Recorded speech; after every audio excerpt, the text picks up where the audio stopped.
Hello and welcome to the show. World AIDS Day is a day of acknowledgement.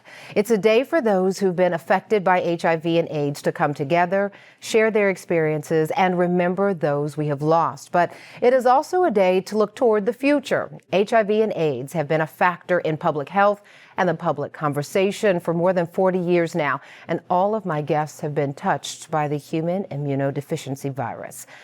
So we've got a lot to talk about today. Four beautiful people here who are ready and willing to have an honest, open, and candid conversation about what this looks like. Please welcome Marcella Spruill. She's the program coordinator for Sisters with a Voice. Shadon McCants, an HIV advocate and activist. Pastor Mia Allison is an HIV advocate and activist as well. And Dr. Daniel D. Driffin is the project manager for the HIV Vaccine Trials Network. I thank you, all of you, for the work that you are doing as advocates, activists, and just making it plain, right? This is what we have to do. Yes, absolutely. Yes. Let's start, Marcella, with the work that you're doing. We should say you are HIV negative. I'm HIV possible. Possible. I like that, Yes. right? Because the bottom line is it can happen to any of us. Yeah, if we're having sex, then and we don't know our partner status, then I'm HIV possible all day long, period. I like So how we you're all embracing it. Yes, absolutely. Because I'm an ally and I stand with everybody. Absolutely. I understand. How did you come into this work, though? Because this was not what you sort of set out to do. No. You were tapped. I was, absolutely. So Oprah took my job. I was supposed Got it. Hey, Oprah took my job and I fell into the field by accident. I started off as an HIV pre and post test counselor. So that was when we were giving people their HIV test results 2 weeks after they tested for HIV. So there's a 2-week period. The majority of the people that tested positive.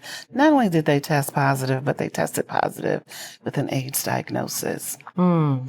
So I started there, then I did case management. From case management, I went into a directorship with Hampton County Correctional Facility. So I've been doing this work for over 30 years. Wow.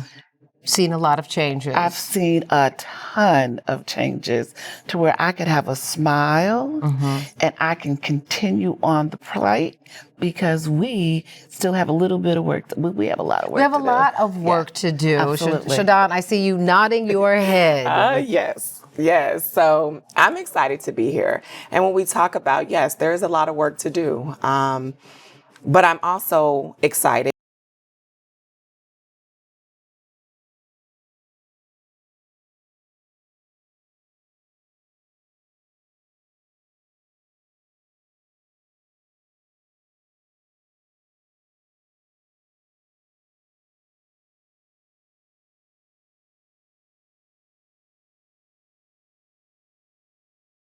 Occurred is that that year I had gotten sick, and I call it a teenager, the forever cold. I was taking my little NyQuil and doing all the things that teenagers do. Right. But I ended up contracting meningitis. I went in the hospital 8 spinal taps later.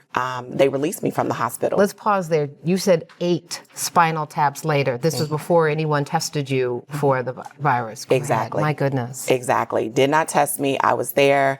But when I got out, there was something that was in my spirit that I knew wasn't right. And so I actually called my doctor. At the time, I believed she was a doctor, but now knowing she was a nurse practitioner, had a really amazing relationship with her. And I asked her to test me for HIV. And 2 weeks later, I tested positive. But what I tell people is that as I sat in the doctor's office at 17, I heard 2 things. I heard the voice of God say, "This isn't unto death, and that I will use you." Now, I tell people at that time, I told God, I don't know about that right now. I don't know about that. I'm still a kid, essentially. Exactly. And knowing what I knew at that time in 95, 3 years after Magic Johnson had just been diagnosed, that there was no way that I was getting ready to be a young Black girl telling that story. But I also held on to the belief and the hope and that just knowing that I wasn't going to die. I knew I wouldn't. I sat in that doctor's office with my mom and my doctor, and I chose the biggest thing, which was to live and not die. Yes. And so by January of 96, I was in treatment, and here I sit 28 years later. Come on, Doc. What a beautiful testimony. Yes. I know there had to be, especially in the 90s, you mentioned Magic Johnson. Magic Johnson was having this amazing cocktail of drugs and treatment that wasn't necessarily something that everyone who's diagnosed can access. Exactly. So what did you have? So I will be honest, at the time I had very amazing health insurance. I don't want to say privileged to a degree, but I mean, again, I did have amazing health insurance. My mother was employed with the federal government at the time. And so I was able to, and this is one of those things when we talk about stumping out stigma, is that the same medication that he actually was on was the same medication I was taking. Wow. Which was the first medications that were developed at that time, which I don't know if we could say the names or that we need to, but at that time it was AZT and 3TC. Right. And I started those medications, and again, I sit here. And you talked about this concept of the triplets, fear, shame, and guilt. Yes. Everyone is nodding their head. How much of that is a part of, especially when you're so young, you're a teenager. Yes. And in your 20s. Yes. With this condition that so many people have still so many questions about. Yes. So I tell people, and I'm glad you brought that up because that was the truth. I tell people I gave birth to triplets, and it was shame, telling myself that I was unlovable, that I was nasty, that I was dirty. There was the fear of if someone found out, what would my life become? And then there was the guilt. How could you have done this to yourself, Shadon? You were 7, but of course, I tell people throughout the years, I continued to do what I needed to do.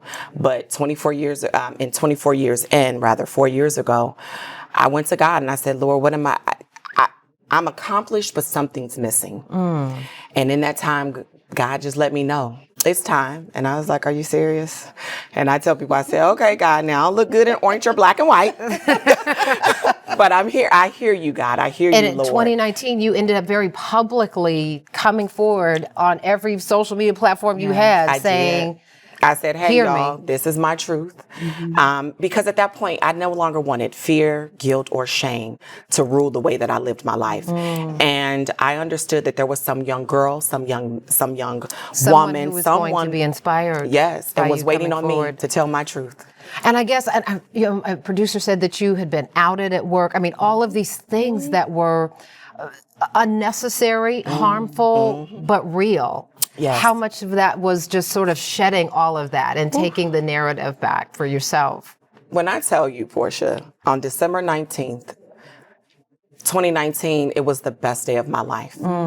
It was the best day of my life. I was like, oh, and I mean, in the Facebook story, I tell people, I say, because no one else can tell my story now. Right. I get to tell my story. And I get to tell it the way that is empowering, is emboldening, is giving life to people who believe that still at that time, it's a death sentence and it's not. And we're going to continue to tell your story and bring your story into this conversation because I see you nodding. I can tell. I remember how many times you have connected with this conversation. So when we return, our World AIDS Day conversation is going to continue. We're talking about surviving and thriving with HIV. Don't go anywhere. We'll be right back.